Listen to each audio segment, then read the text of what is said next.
You know, you wouldn't think when you start playing guitar that you'd be dealing with so many numbers. Until one Sunday, you're in the second service on the first song playing the third chorus, realizing that you have to play the 5 chord in the 7th measure and you're gonna add the sus4. But then you're gonna end the song on the 4 chord where you're adding the 9. And make sure you play the first inversion on the 6th fret, all while muting the 5th string with your first finger. There are a lot of numbers to deal with, I get it. But I believe that over time, if you just begin to slowly learn some of these patterns that exist in most worship songs that are out there, these numbers are gonna make sense and they're just gonna be so natural. They're just gonna roll right off your tongue. They're gonna make perfect sense. It's not gonna sound like gibberish anymore. It's gonna be great. And so today we're gonna talk about some of the most important numbers that you see attached to your chords in modern worship music. We're talking about the add 9, the sus4, and the minor 7. What's up, guitarists? I'm CJ, and this is Don't Give Up, a channel dedicated to simplifying modern worship music. So if you're out there and you play cowboy chords, you just play strict major and minor chords, you know what? That's great. Those can help you get the song played, absolutely. But you're probably gonna sit back at some point and notice that these chords just don't sound the same as the ones that I'm hearing from the acoustic and the electric guitars in these albums. And when you look at a chord chart, you can see the sus's and the 7s and the 9s, and it can look very complex, but don't let that fool you, because this is probably gonna make your job a lot easier. All right, so what are these chord voicings? Let's go to the whiteboard. So like usual, we have here our chords of the key of C. And if you've seen any of my other videos, you know that our big 4 chords that we're gonna be playing most often is our root, 4, 5, and 6 chord. And all we're gonna do today is focus on these 3 chords, your 4, 5, and 6 chord. Now, if you were to go through some of the most popular songs that are out there today, you're gonna see a trend in how these chords are voiced. Often, you're not gonna see on a chart the chords written out just as C, F, G, and A minor. Stuff has been added here. Well, in our 4th position, you're often gonna see this as a 2, or for us guitarists, more like an add 9. And for our 5 chord, you're gonna see this often as a sus4. We'll explain this in a minute. And you're gonna see this A minor often as an A minor 7. So when you see a number next to a chord, this 2 here is not referring to the 2nd note in the C major scale. This 2 is referring to the 2nd note in the F major scale. Whatever chord the number is attached to, it's referring to that major scale. So the 4th note here refers to the key of G, and the 7th note here refers to the A major scale, which, let's just say it, does not help simplify things at all. So first, the F2 chord. So when you have an F2 or an add 9, I have another video where I go into the funny difference between piano and guitar on these F2 and add 9. But basically what you're doing is you're taking the F major chord, which is our FAC, and the 2nd note in that scale is a G, or the 9 also, just an octave higher. And you're just adding that G note in there. That's all you're doing. Pretty simple, right? Now that's all fine and nice, but why? Why are they adding this in here? Well, what is this doing to the chord? Well, I like to say that this has like an airy tone. Let me grab my guitar.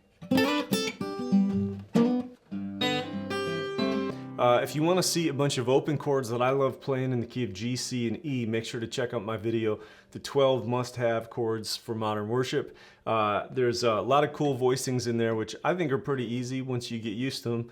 And I think you'll find they're really great to use, both on acoustic and electric guitar. All right, so let's play in the key of C a little bit. So we have our C chord. If you're playing traditional chords, you know, the F chord creates a little bit of a problem because it's not much of an open chord. And so I'm guessing out there you probably play like an F bar or like an F cheat F here, something like that, or maybe like this, or throw your thumb over it. Then we have the G chord, which if you're playing a C like this, I'd imagine you'd probably grab the G like this, and then our A minor up here. So if we were playing strict major and minors, we'd have a C, F, G, A minor. Now there are all kinds of different ways we could play this F chord with the 2 or the 9. Today we'll play this one. Here would be just the F major. And then when we pull this out, we're adding that G note in there. So you can hear that adds like a really cool feel to it. I don't know a word other than airy or whatever. Now on our 5 chord, this was our G.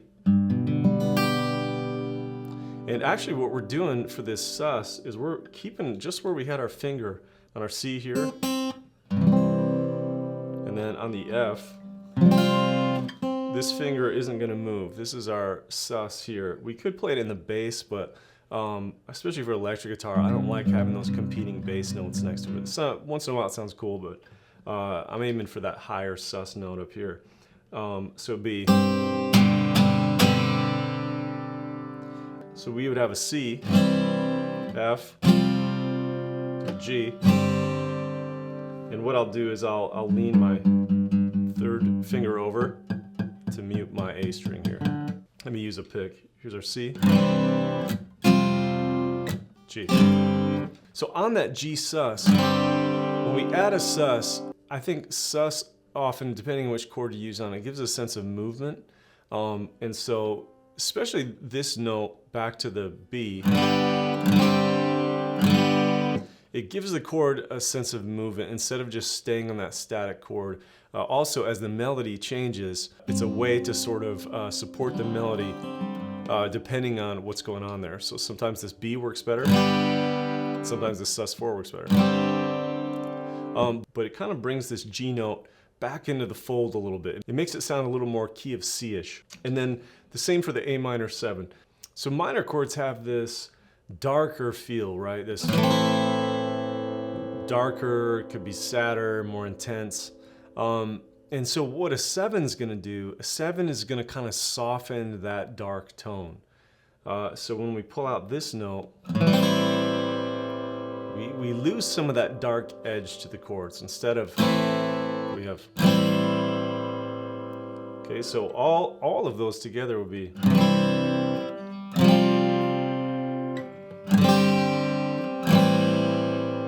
and you could, if you're playing that G, you could just leave your pinky there and play.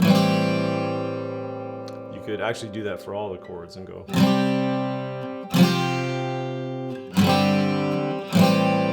And just use that as an anchor position. Now, modern worship music, it's really interesting that it uses these voicings. Really what it's doing is it's pulling the chords into the world of the key of C. So the notes of the C major are C, E, and G. Now look at this. When we added the 2 or the 9 here, what note is that? It was the G note. If we're gonna add a sus4 to our G here, well, the notes of the G are G, B, and D. And the 4th note is a C. A minor 7 is an A, C, and an E. And this flat 7 in the key of A, when it's a minor chord here, the 7 really means a flat 7. And so it's not the G sharp, but it's the G note.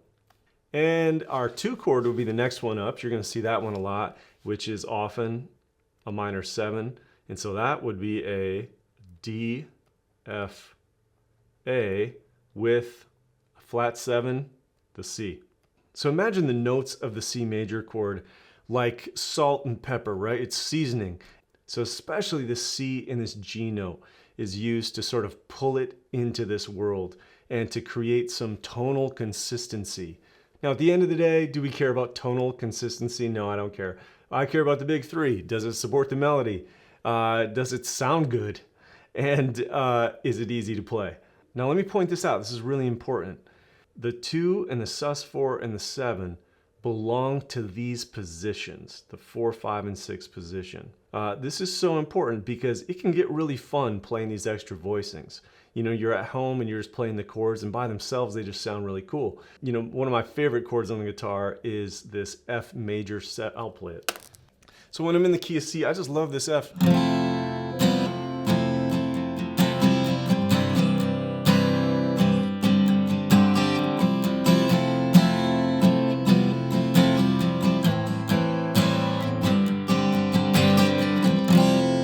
So it's a fun little chord, but watch this. Let's say this Sunday you're playing 3 songs, and first one here is in the key of G. And let's say you said, oh man, I saw that great YouTube video where that guy played that major 7 on the 4 chord. That sounded so good, so I'm gonna do it in this song. So you look and you say, okay, my C is my 4 chord, so I'm gonna turn this into a major 7. And oh man, does it sound, I'll play it. So you're playing an E minor, playing your D, and then here comes a C major 7. Woo! Sounds beautiful, sounds lush, and you go, there it is, my favorite chord on the guitar right there. But then you go to your second song and you say, oh, this is so great. I just played a C major 7, and there it is, a C major chord again. And you just can't help yourself. You love this chord so much. So what you do is you turn this C into a C major 7. But here's the big deal. This is in the 4th position here. This is our root position. Each of our 7 positions in our key all have a different role. They pull the ear in different ways. And so the 4 chord has a different role than the 1. And so if we played this song now with a C major 7 in it, well, this would be interesting. We would have, so instead of a,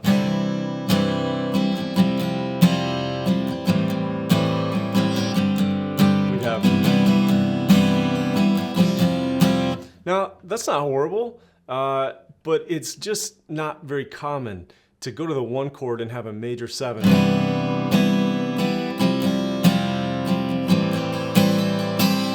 It's complex.